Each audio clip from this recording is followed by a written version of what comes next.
Okay, so we just began the Mishnah on Lamed Ches and Aleph. We started last week, which we'll repeat, introducing a new sugya, very interesting sugya. Says the Mishnah, Amafkid Paris Eitzel Chavero. If someone left Peros, meaning something that's can deteriorate, it's fungible. Eitzel Chavero, Afilu Hein Avudin Lo Yiga Bohem. Says the Tanakama of Meir that even if they are to be deteriorate or damaged of themselves, well, Yiga Bahem, you shouldn't touch them. In other words, you should leave the Paris alone. That shouldn't do anything with them. Shouldn't become leal, of course. Omer Mochim Mifnei Bezdin. You go before Bezdin and you present the situation, and then you sell them. If they shoot Kamesha Aveda Labalim, because it's really Sashavas Aveda. You're returning an Aveda to the Balim, because if they come back, they will have nothing, because the Paris will totally rot. So we have a very diametrically opposed views between Tanakama and Rosh Gamliel as to what to do with those Paris. And Avudim, says Rashi, either through mice or rats, or rikvun, or just, in other words, they deteriorate, they spoil. So no matter what the reason, there'll be nothing left. But the Mayor takes a very strict approach that this is what you were given and this is what you have to return. And if there's nothing returned, then question. Yeah, just came to me now, and maybe the Gemara, if the Gemara discusses them, we're great. There are a lot of fruits where if you don't eat them before they, once a certain amount of time after they're ripe, they're going to go bad, and that's it. But there are some things, like, for example, I know we have elsewhere in Gemara figs and dates, I think, where, and I'm sure there are others, you could say grapes that could become raisins and so on, different types of fruits that if they're properly treated and dried out in a special way, they become, they retain their value, or most of their value, in a different form. So if you just let them sit, they're going to rot. But if you spread them out on the roof or do these different things, then there's something that would in the end still have value. So do you have any responsibility? We had that Gemara actually, where you spread the fruit out on the roof and the dried to raisins. Right, exactly right. Again, from the Mishnah, just looking at the pure language of the Mishnah says, Lo yiga bohen. You should not, he shouldn't touch them. He should not work them. He shouldn't do anything. Right, and yet arguably that would be better than. It could argue that it would be better than selling them, because this way the owner still gets back their original fruit, even if it's in a slightly different form. Correct. On the other hand, you could say, well, why should you have to do any work towards it? Whereas just selling it, and you're just done. Right, because it's just to be cut. Right. So you're touching on a couple of things that the Gemara will talk about, but plain language of the Mishnah, and you'll see even Rashi says, Lo yiga behem l'mochron, the Tama Mefarish B'Gemara. In other words, you shouldn't bother or touch them to sell them. And again, it can encompass everything you just said, Menashe. It could be that you just leave them alone, and they will of themselves change stature, and maybe to the better, or maybe not to the better. So really, from the Mishnah, we don't get a lot of insight other than you don't do anything. Rabbi Shimon Gamliel is the one who says you have to be proactive, and because it's a Shabbos Aveda. I mean, if you can, and by the way, this is the underlying theme for, since we began learning, is that one Jew always has another Jew's interest in mind, and if he can help him in some way, even if it means not going out of his way or just a little bit, then you always have your friend's interest in mind. So in this particular case, he's seeing that it's going bad. And he says, look, he's going to have nothing. Let me at least sell it, and he'll have a few dollars. So it's a very diametrically opposed view between the Tanakama and Gamliel. But the Gemara will really amplify on some of the things you said and a lot more. Okay, so that's the Mishnah. Mishnah is a clear machlokes between the Tanakama and Gamliel. What do you do when you have a fungible item that you've been given to hold? Can you do anything with it or not? Frek the Gemara. First question, my Tama, what's the reason in the Mishnah for Rav Meir's view, the Tanakama's view, that you don't do anything? Okay, that's the one that requires further interpretation. Why not? So there's a machlokes amaroim here as to what Rav Meir's reasoning is. Amar Rav Kana, and Rav Kana says what is also a very famous statement in the Gemara in many different cases. Adam writes a bekav shelo mitisha kavim shel chavera. A person would rather have one kav. Kav is a measure. In other words, he would rather have one kav, 10% of what he had given the fellow to hold for him, mitisha kavim, than 9 kavim, which would be 90% of shel chavera. In other words, whether he was partial to it because it was homemade or something special to him. So he doesn't really care if he winds up with very little of what he gave him, because that's more important to him than selling it and getting 90% of his money. So if he could get 90%, 80, whatever it is, of the value of the item, which would be recouping a tremendous amount, according to Rav Kana, that's not in his interest. He doesn't want 90% of someone else's. In other words, he'll get the money and he'll buy something off the shelf. And is he going to be happy with it? Says Rav Kana, no.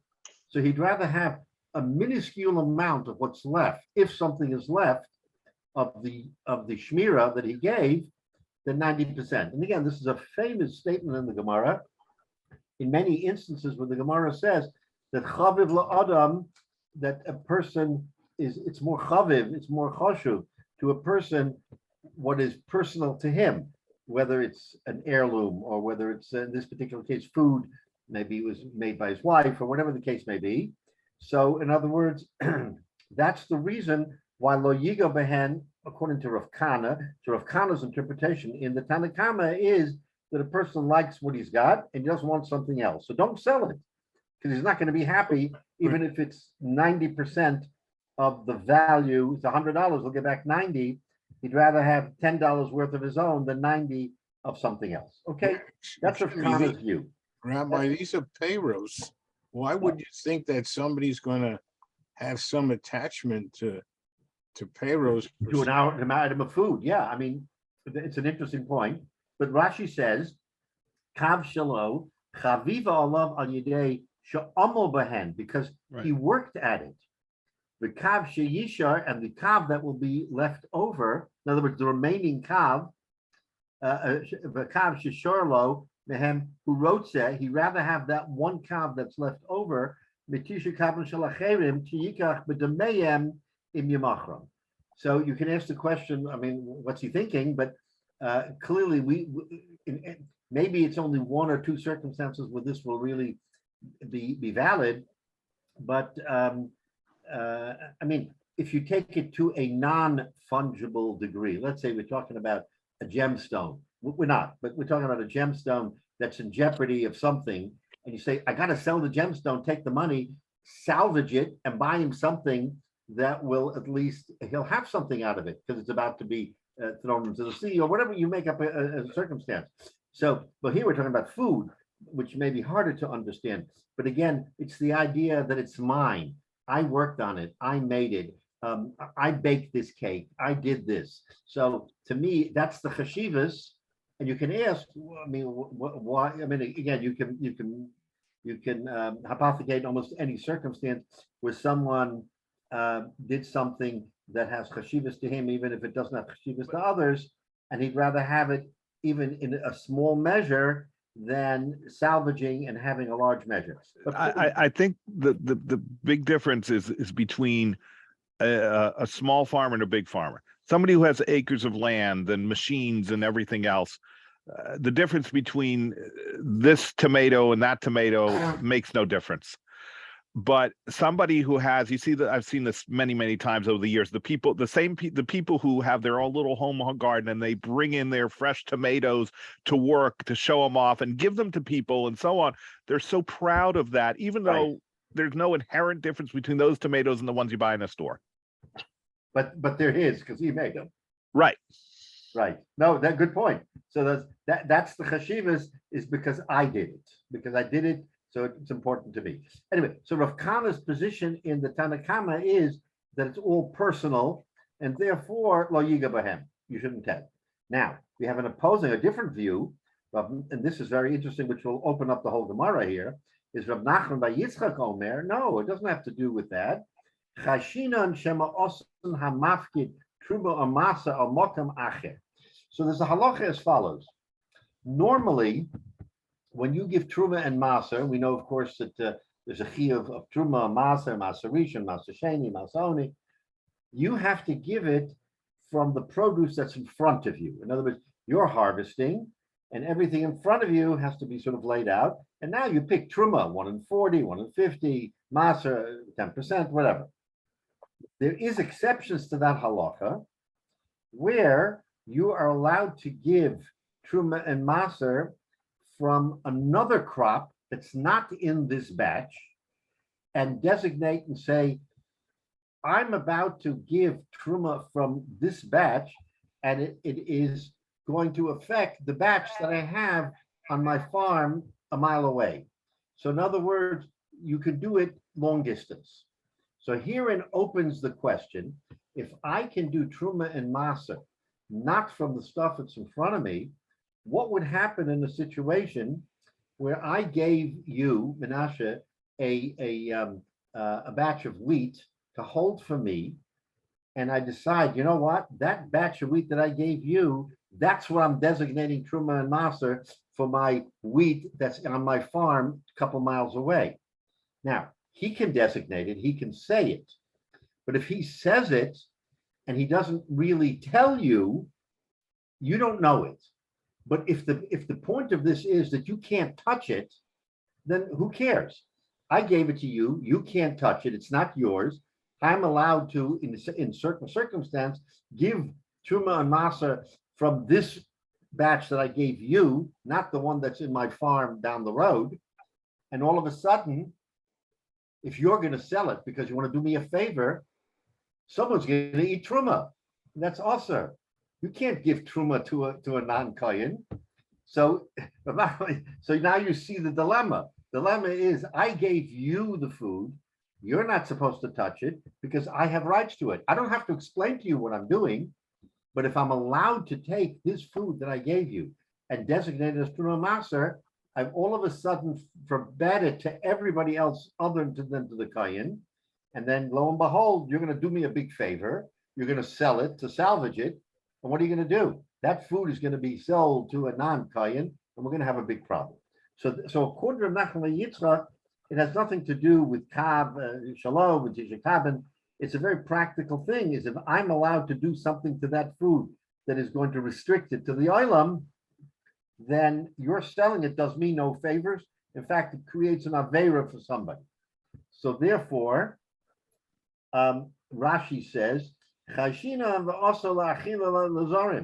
we're afraid that you're going to sell it. I mean, the Chashina goes later, but basically what it means is we're afraid you're going to sell it, and therefore it's going to be, no, Chashina, okay.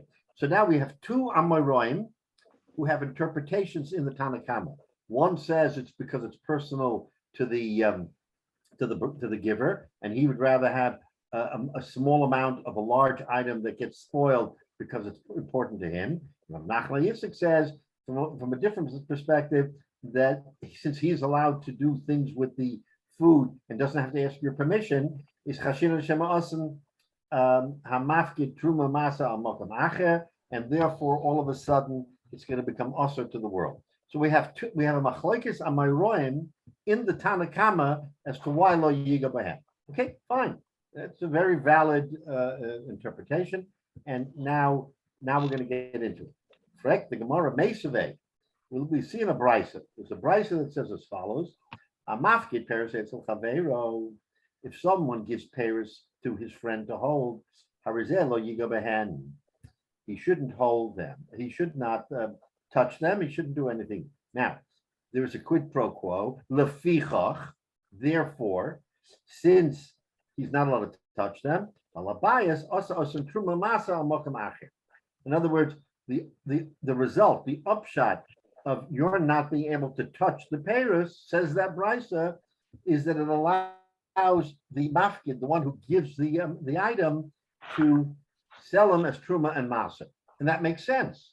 Because if you're restricted from doing anything other than leaving the amount in your possession, then I can do what I want with it, and it opens up the opportunity for me to give Truma Masa and Makam Acher. Okay, that's that brisa. Says the brisa, Rav Kana.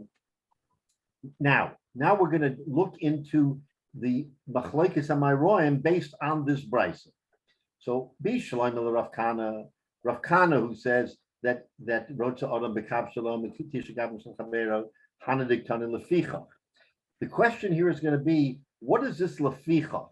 Lefichach says, the brisa says, since you are not allowed to touch them, therefore, Lefichach, therefore, such and such can happen. So that therefore is the point of this discussion. So according to Rav Kana, who talks about Tisha Kavin, therefore, Hanidik Tani Lefichach. That's why we say Lefichach. Why? Because the Lefichach, what is the Lefichach? The Lefichach comes to tell us that because you're not going to sell it, something is going to come out of this, meaning that he's going to be able to get Truma Masa. So according to Rav Kana, there is a quid pro quo. It makes sense because since you're not allowed to sell it, therefore this Tisha Kavim Shel Chavera doesn't enter into the picture. It doesn't disturb anything. Therefore, it's a logical deduction that since you can't sell it, you're allowing the owner to do what he wants with it. Elul Rav Nachman bar Yitzchak, according to Rav Nachman bar Yitzchak, who says the whole point of not touching it is because why? Because of Truma and Meiser. My Lefichach. What's the Lefichach? In other words, it's upside down. In other words, think of it this way: it's kind of a cause and effect type of interpretation. You can't touch it because something may happen. What? That he'll designate Truma Masa.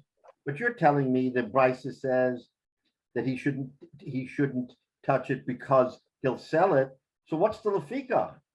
In other words, you flipped around the principles. There's no more Lefichach. That's inherently the reason why you don't sell it, why you don't touch it. It's because of the Truma Masa. So what's the Lefichach coming to tell us? According to Rav Kana, there is no such, we don't have a discussion about Trumas and Masas. Therefore, if the Brisa says you're not allowed to touch it, and we say, therefore, you can sell Truma Masa, Rav Kana is good with that because that's a new interpretation, has nothing to do with Rav Kana. But Rav Nachman bar Yitzchak says the whole underlying reason is Truma Masa. So what's Chiddush are you giving us Lefichach? We know that going in. So it's not really a Lefichach. In other words, is that clear? In other words, according to Rav Nachman bar Yitzchak, the Lefichach is not machadish anything to us. It doesn't tell us anything because that's the underlying reason why you can't touch it in the first place. So what's the chiddush? What's the Lefichach? Therefore, we know that therefore before we even started the interpretation, according to Rav Nachman bar Yitzchak, because that's the whole reason why he can't touch it. So the Gemara asks, is there really what according to Rav Nachman bar Yitzchak, my Lefichach? Why do I need the Lefichach? Lefichach doesn't tell us. So let's look at Rashi. Rashi will help us here. So Lefichach, says Rashi, this is the first Lefichach. The whole reason why you can't sell it is, according to Rav Kana, is because of Rotza Adam B'Kav Shalo. Harahem b'cheskes kayamin. They're in their cheskes kayamin means in the chazaka where they are, which umuter balabayis lasosum truma maser al perish yesh lo bereisa. Since they're in a status quo where he can't touch them, therefore the balabais has total freedom to do truma amasa. But according to Rav Nachman, says Rashi, my lefikach is a mechira mishemhai who b'havitalatana asiyaso be'isa mechira. That's the whole reason why he can't do anything in the first place. So what's the lefikach? My lefikach, if the whole underlying reason is the prohibition of trumas and masas. So that's the Gemara's kasha. It doesn't make sense according to Rav Nachman bar Yitzchak. Okay, So that's the kasha. And says the Gemara, Hachikam. Okay, we're going to try to interpret a little bit different. Hashtad Amar Rabbanan lo nazben. Now that the Rabbanan say you shouldn't sell it, the chashinan, because we're afraid. The fikach balabais osa osim truma masa amokam achet. So in other words, he's sort of tamping it down a little bit, and he's saying now that the Rabbanan say you shouldn't sell it, and doesn't give a reason why you shouldn't sell it, you just shouldn't sell it. So he's tweaking it a little bit. He's saying the Rabbanan says lo nazmin. The chashinan, because we're afraid. What are we afraid? We're afraid that something may happen to these payers that will affect somebody else, right? The chashinan, that he may do something with these payers. Therefore, balabais osen also truma masa amakam achet. You can fulfill that concern by saying that the trumas and mises can be sold for makam achet. It's a little bit of a twist. I don't know how much it really answers the kasha on Rav Nachman by Yitzchak, but he's trying to salvage it by saying that in general, the owner has full rights to do what he wants with his payers, even in the possession of this shomer. Therefore, since he has those rights, the fikach, because he has those rights, therefore he can give truma amasa. How much it really differs from the original interpretation, maybe slightly, because you're not sort of forcing the issue by saying that Rav Nachman says at the very outset that he can give truma maser. In other words, he can do what he wants with it, and therefore, since he can do what he wants with it, chashinan, since he can do what he wants with it, therefore we allow him to give truma maser because he will be 100% certain that shomer who he gave it to won't touch it, right? So those it's just a word of a difference, a little word of a difference, but it's not as egregious as it was in the kasha, because he's not focusing only on truma and maser. He's saying the chashinan, we're generally afraid that he may do something, and Rashi says hashtad amar rabbanan lo tazvin the chashinan shema osan hamafkid truma harihem becheskes shalom nimkru v'osan oso balabais. In other words, the nifkab, the one who's getting it, in the back of his mind, if he's a Talmid Chacham, if he knows, he'll say, you know what, this guy can do whatever he wants with these payers. Maybe, just maybe, he'll give truma maser. Now remember that this is not the way to give truma maser. The way to give truma maser is to have everything in front of you and designate from what you have in front of you. This is an exception to the rule. The exception to the rule of truma maser is that there are times when you can give truma maser from distant food that's not part of the harvest. We won't go into what those circumstances are, but it can happen. So this fellow has to have that in mind. If this mafkid can do what he wants, maybe he'll give truma maser. How do I know? Maybe he'll do something else with it. Maybe he'll give it a gift to his friend, and I'm not allowed to sell a matana. So therefore, the lefikach does have a little bit of a clout. Does have some reglaim ledavar, because among the things that he can do is give truma maser. Therefore, the lefikach isn't as difficult to understand now that with the way it's interpreted. Okay, so in other words, we've dodged the bullet here, because l'chayra, why lefikach? But the Rashi is explaining that since the mafkid has latitude to do whatever he wants, one of the things can be giving truma. So in other words, the onus will be on the nifkat, on the person who's receiving it, not to touch it. Therefore, the mafkid can rely on the fact that he won't touch it, and he'll give truma maser. Okay, so now we've reconciled both versions, both of Maroim in the Tanakhama. Yeah, any questions? Rabbi, we've had a principle elsewhere that we don't worry about some things because they're so uncommon. Mm-hmm. So wouldn't that apply here? When you say uncommon, so give me some depth. I forgot the term, but it's very, very rare. It's uncommon. We don't worry about something because it happens so infrequently. Right, okay, so that's a general principle. So how do you want to apply it here? Because what? Giving truma in this manner is very exceptional. Is very exceptional. So that might be a reason why he should be able to sell it, because if it's an unusual circumstance, he doesn't have to worry about it. Yeah, yes, that's what I'm saying. I'm saying that backs up that position. Right, but obviously that's not. We're not afraid of that. We're not afraid that because it's rare, he'll take it upon himself to and for care. We're saying the opposite. We're saying that the nifkad in the back of his mind says, you know what? I don't know what this mafkid is going to do with this produce. I better not touch it because he may do something that will go awry if I sell it. Again, why does it have to be Truma Maser? You can give him a tana. Give it to his Yorshim. I mean, we know that there's so many things he can do with this food.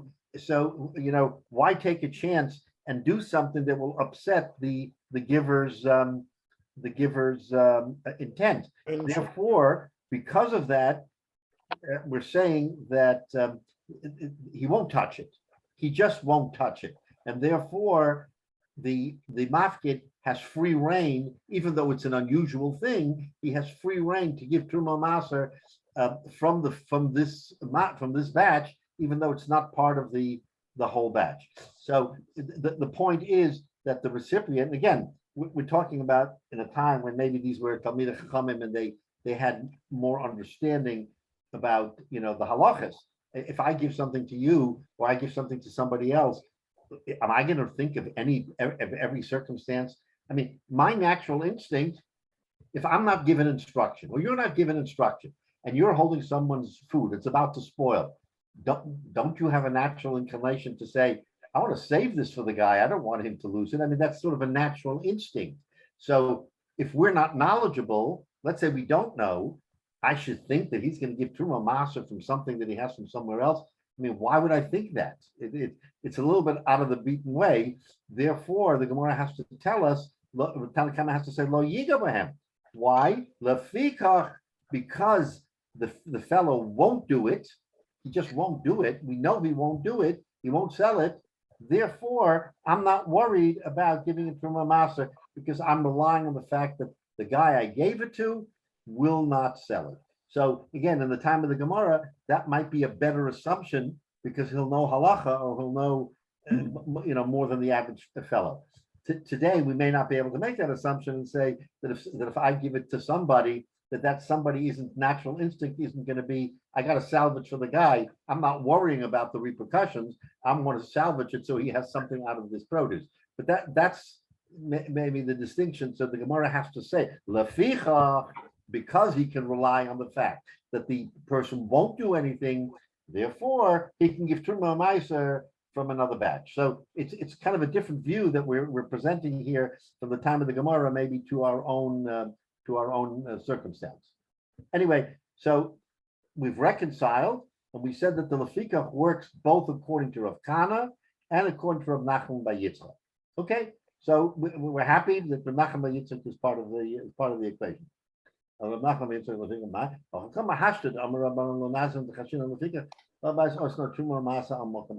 Okay, so now we have now that we've reconciled. So now says the Gemara, let's go further and understand what this Mishnah is telling us. We still have a machlokes.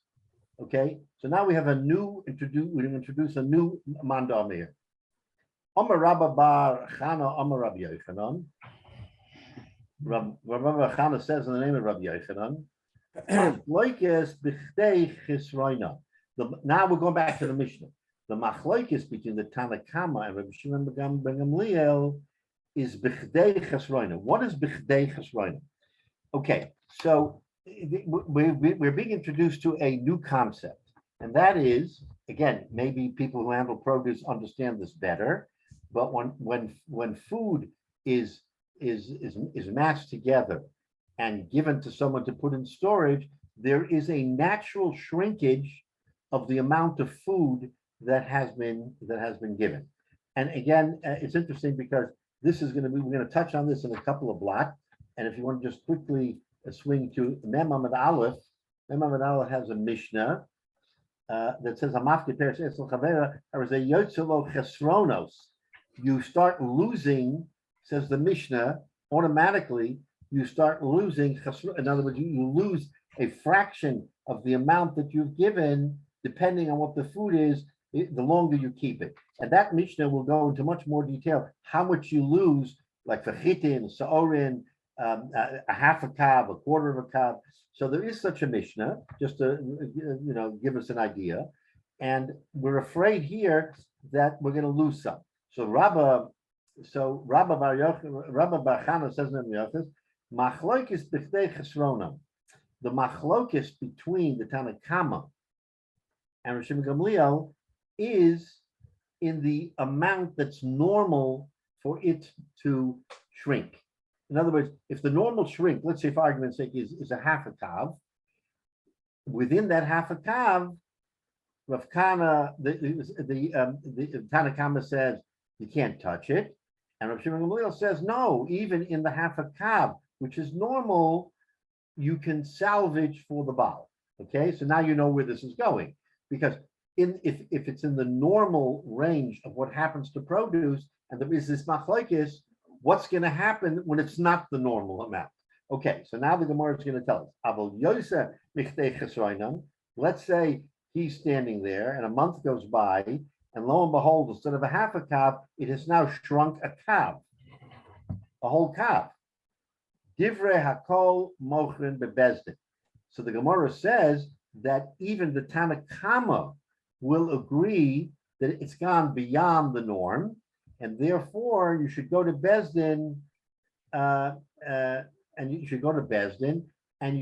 Bezdin should allow to sell it.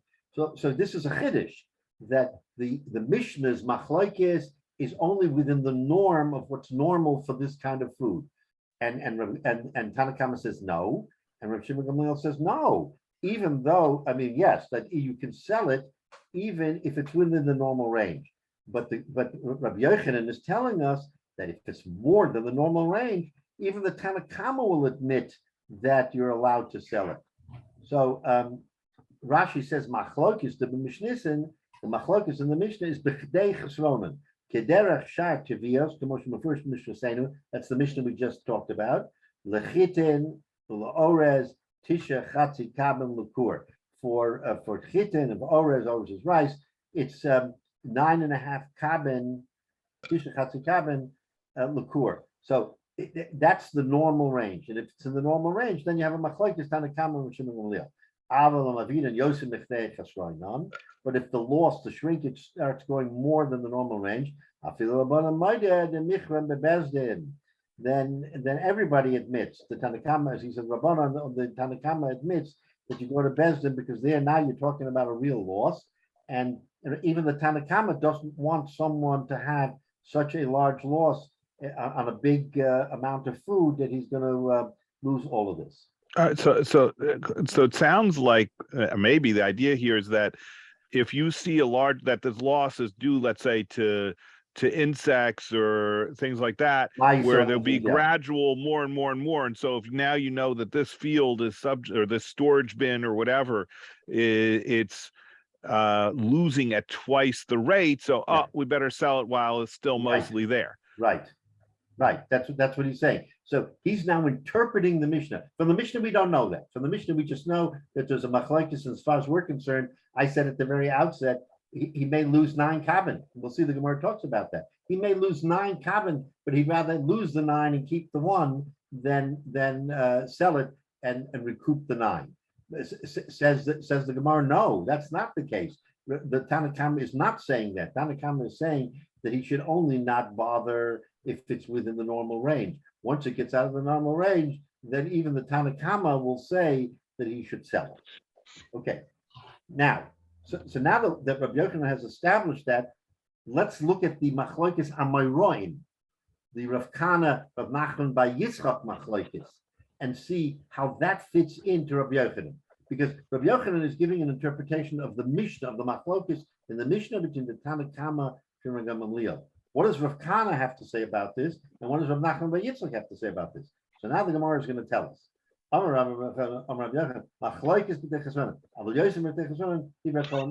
So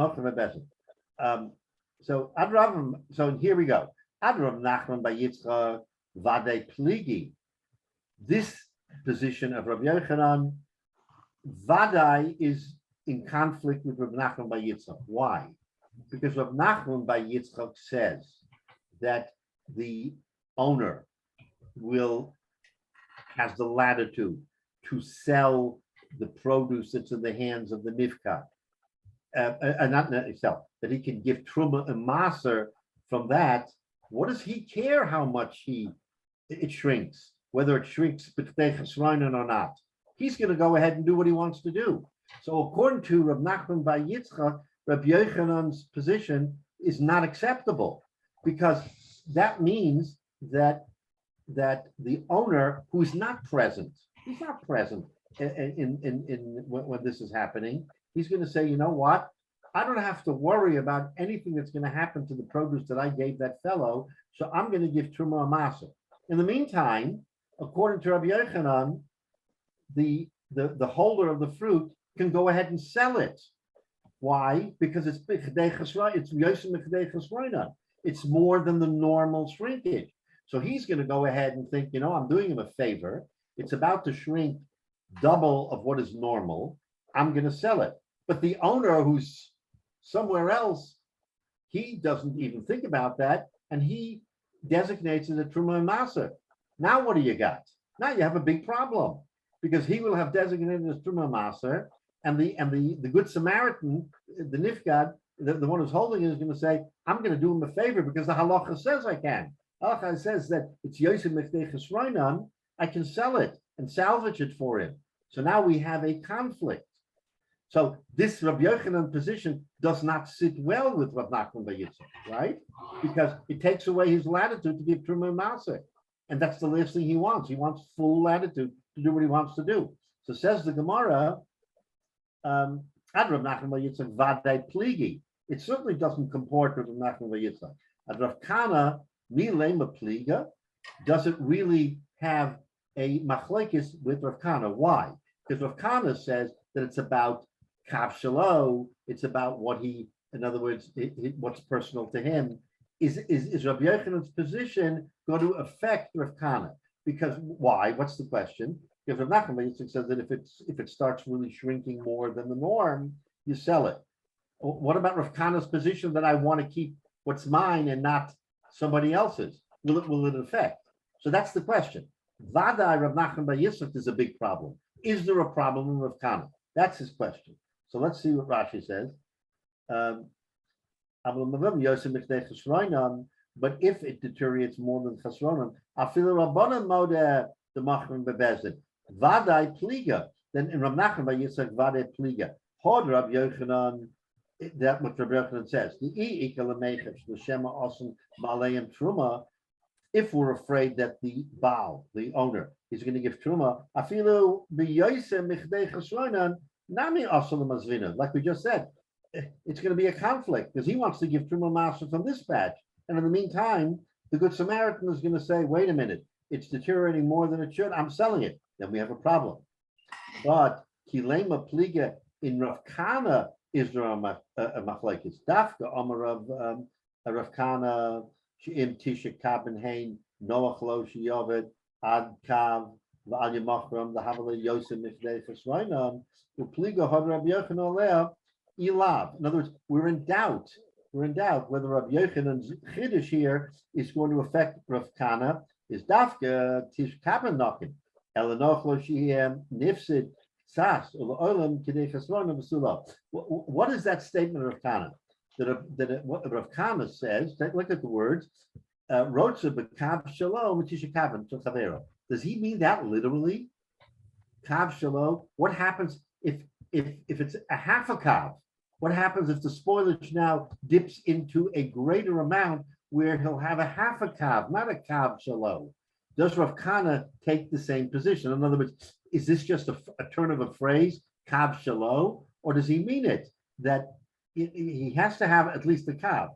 What happens now that it's going to spoil more than the norm? He may have less than a kav.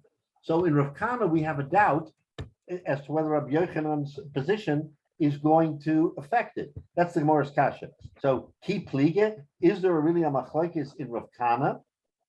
Mila pliga, he kama Rav Kana b'chtei chesron and kama, right? V'harotze b'kav shalom matisha kavim shel chavero kama. So that's the kasha. In Rav Kana, do we take it literally, or is it just a figure of speech? But he wouldn't mind if the spoilage was even greater. He still would appreciate what's left over as opposed to selling it. And for the Gemara, in sort of typical fashion, guzma ba'alma, it's an exaggeration. In other words, we don't really mean literally that it's 9-1.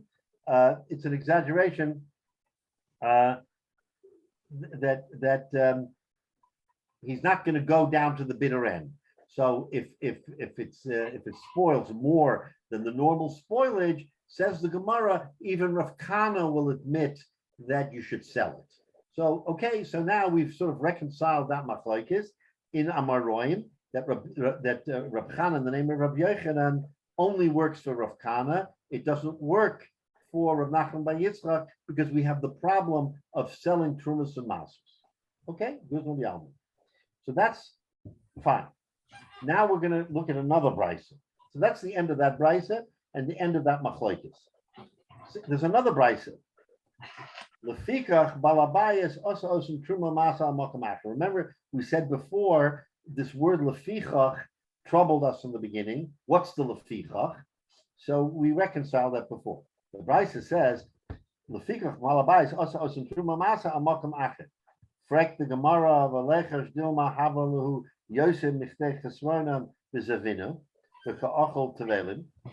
According to so now that we've introduced the Chiddush of Rabbi Yochanan, right, that if it's more than the normal amount, you're allowed to sell it.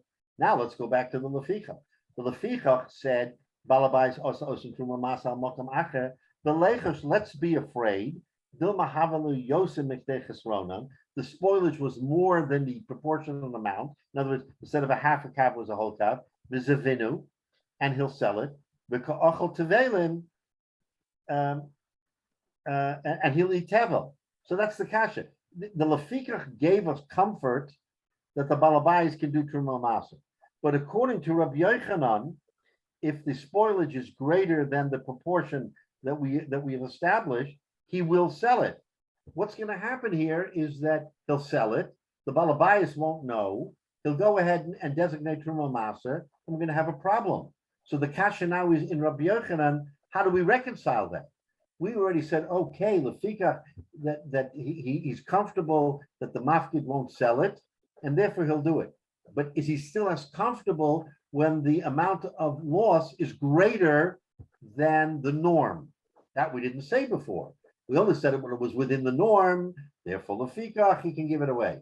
But if it's greater than the norm, if the spoilage will be greater than the norm, are we as comfortable saying Lefika, therefore the balabayas, the owner, will be able to give truma maser? We're not sure of that, right? We're not sure of that. That's the kasha here.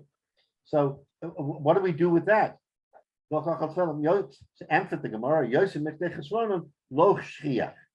right, so the Gemara wants to give his answer that it's not typical that that batch of food will spoil more than its normal amount. In other words, we base it on a chazaka that if you gave him chitin, then chitin will spoil a half a kav, not 3/4 of a kav, not a kav. So we're basing it on historical evidence that lo shchiach means it's not frequent, right? So in other words, okay, so he's saying you can rely on that it won't go more than a half a kav. I mean, it's a little bit dangerous, but that's the way it is. Frek the Gemara, and what happens if it does, the exception to the rule, it does spoil more? Okay, well, I believe you. But what happens if in this one instance, instead of spoiling a half, it spoiled 3/4? So what do you do? What do you do? In other words, the hypothetical won't work. So he says,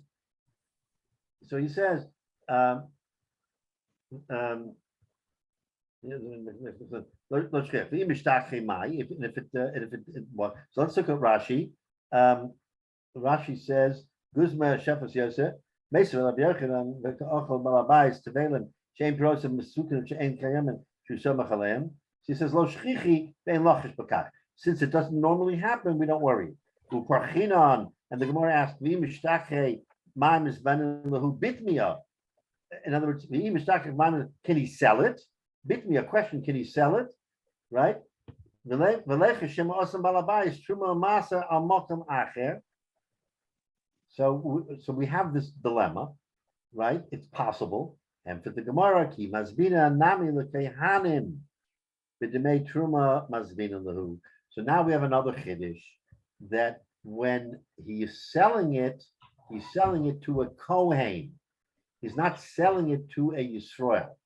So in other words, even if we say that the fellow can sell it if it's more than the normal amount, who's going to buy it?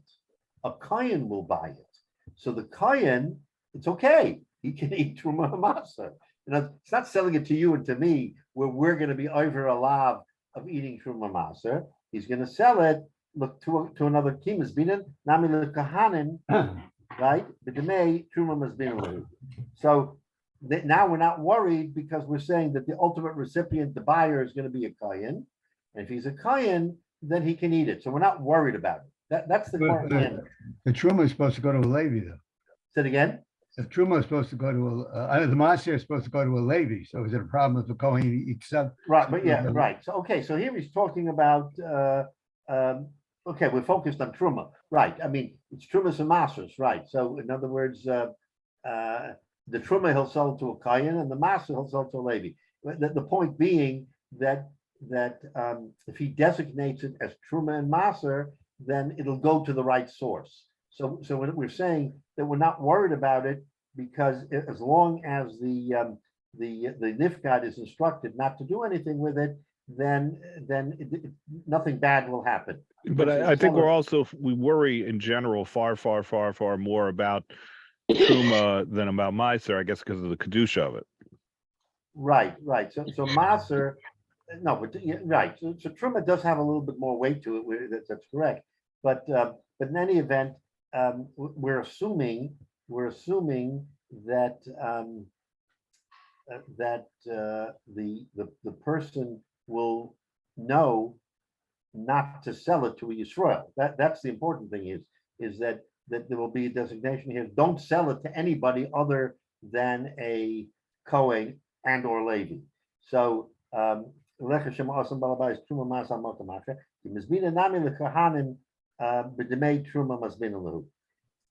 albeit it may be cheaper because he'll be forced to sell it beforehand if he designates it from a maser and it was at par value, then you could say he might get $100 for it. But now that he has no choice but to sell it to he may get less money, but at least he won't be over a lav that he's selling it to a hedjit. So Frank the Gemara, if that's the case, this is how you've answered the Gemara. Rab Nachman bar Yitzchak namin has been a lekahanim b'dmei truma. Then in the case of Rab Nachman bar Yitzchak, why was it shver on Rab Nachman bar Yitzchak in the first place? Because we have this problem with Rab Nachman bar Yitzchak saying that the only reason why you have to be careful with truma masa. Let's say in the case of Rab Nachman bar Yitzchak, also he'll only sell it to a kohen. Remember that brisa was a different set of circumstances. There, that brisa, he told the nifkat only sell it to a kohen. He actually instructed him. He said to him, sell it to a kohen. I'm okay. So now let's back up. If that was the case, then why can't that be the case of Rab Nachman bar Yitzchak as well? Because we wanted to say that Rab Nachman bar Yitzchak would be in conflict with Rabbi Yochanan. Rabbi Yochanan's position was what? That a person he gave us a chiddush from Rabbi Yochanan, right? Why? Because he said in the name in that it's that the whole machlokes was a b'chtei chesronan. What's the difference b'chtei chesronan or not? He'll sell it to a kohen. When he gives instruction, he'll say only sell it to a kohen. Don't do anything with this, and under any circumstance, no matter what happens, if I don't tell you anything, sell it to a Kohen. He gave that instruction when he gave him the payers in the first place. He says, if you decide to sell without my permission, sell it to a Kohen. If he gave him that instruction, and that's okay, then that Gemara can reconcile, then Rabbi Yochanan can reconcile with Rav Nachman bar Yitzchak too. We left it that he can't reconcile with Rav Nachman bar Yitzchak. Now he can reckon. If all of a sudden he can give that instruction that sell it to a Kohen, then what's the problem? He gives the instruction, and now he say no matter what the circumstances, if it spoils more than the chesroina, in other words, it doubles the amount of spoilage, then he'll be comfortable that the nifgad will only sell it to a Kohen, because that's the instruction. We just were told now he can do that. So that's the kasha here. If it's good for the goose, it's good for the gander. If that price says you can do it, why can't you do it in our case too? So says the Gemara, Bahai Pligi. That's the very machloikis that we have here. The Rabbi Barachana Sovar, Rabbi Barachana, the name of Yochanan holds, Michdei Chesoren lo shchiach midi. That Michdei Chesoren lo shchiach midi doesn't happen, right? So if it doesn't happen, we're not worried about it. V'chi mishdakech l'kami hu dehava yosem Michdei Chesoren. Ya'avud luhu balabayis truma masa al mokam acher. But in our the Havel Yosef Michdei Chesronin Avidle. In other words, the whole machlokes is whether or not Michdei Chesronin is a mitzias or not. In other words, does food spoil more than the normal, more than the norm? So now what's the discussion?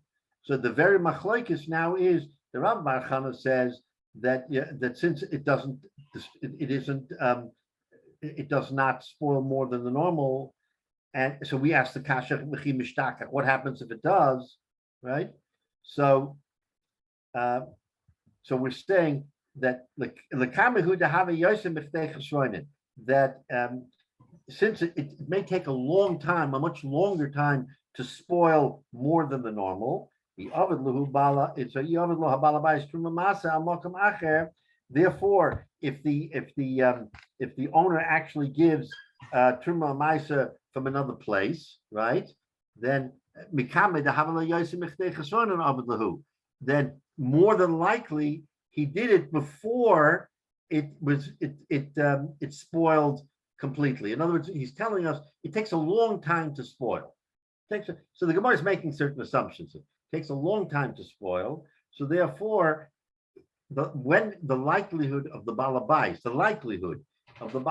is if he's going to sell it, he'll sell it before it reached the line. It didn't go over the line. It only spoiled up to a certain point. Hilkach so when it actually crossed the line and it was more than the normal, then he'll sell it to the kahanim for truma. So according to this position, he's not concerned that that the sale, the owner's sale, will be at a later point in time. That's what he's saying.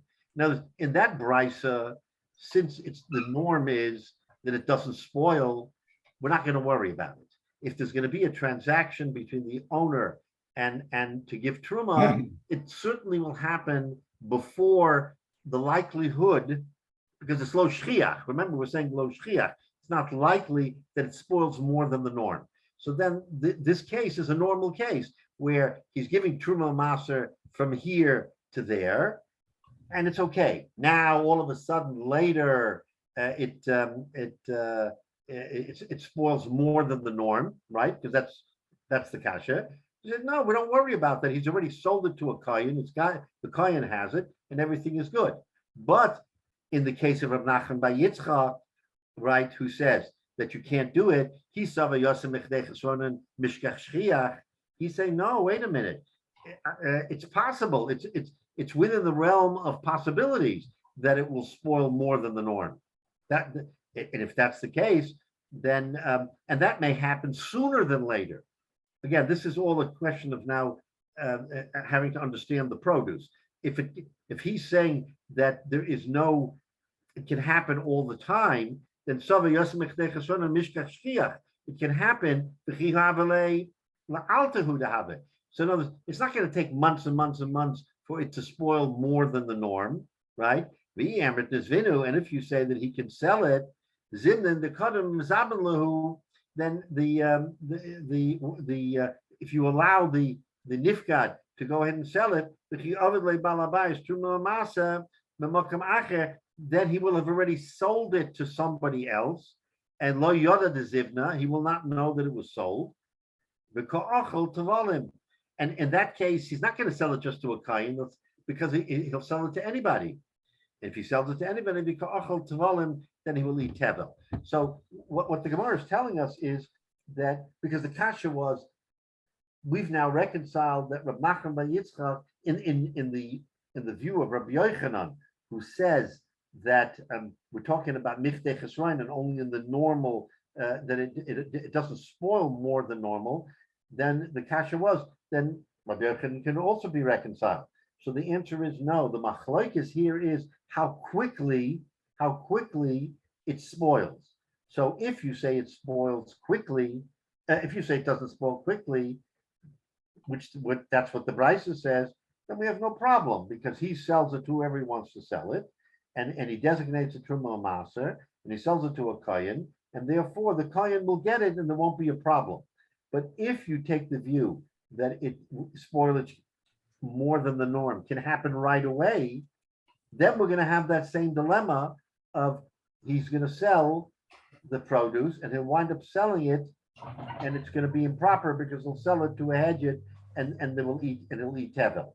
So that's how the Gemara wants to reconcile that really Rabbi Yochanan's view does not comport with Rav Nachman bar Yitzchak. Why? Because Rav Nachman bar Yitzchak is talking about a case with the spoilage more than normal happens right away. And if it happens right away, then we really have a problem of tevel. The case of the Brisa, where we machadish this, is a case where it doesn't happen right away. If it doesn't happen right away, then there's no problem where the real owner will say, you know what, I can designate this Truma Maser. He's not even thinking about it, because in his view, the spoilage will never increase beyond what's considered the normal, and therefore it'll be like a regular. So that's how the Gemara wants to answer it, and one wants to say that the machlokes here is totally on whether or not the spoilage will normally not increase beyond the norm or not. So that's how the Gemara wants to answer that Rav Nachman bar Yitzchak. That's why Rav Nachman bar Yitzchak does not comport with Rabbi Yochanan's view, and according to him, you're not allowed to sell it. In other words, it can happen right away. So therefore, you're not allowed to sell it, because ultimately it may go into the hands of someone who's not allowed to eat it. So this is where we'll stop. And again, you can see how the back and forth, the Gemara is trying to reconcile all this, and sometimes it turns out at the end it's not totally reconcilable, that Rav Nachman bar Yitzchak will not subscribe to Rama bar Chana Rabbi Yochanan's view, because he doesn't agree with it. He doesn't agree that spoilage only goes to a certain amount and not more. He's saying it can actually go more, and if it goes more, then you have a problem. Therefore, to create a sort of a fence, to create a siyag, we're not going to allow him to sell it, because in fact he may wind up selling tevel. All right, so that's the end of the. There's more to it, but that's where we're going to stop. So now, what's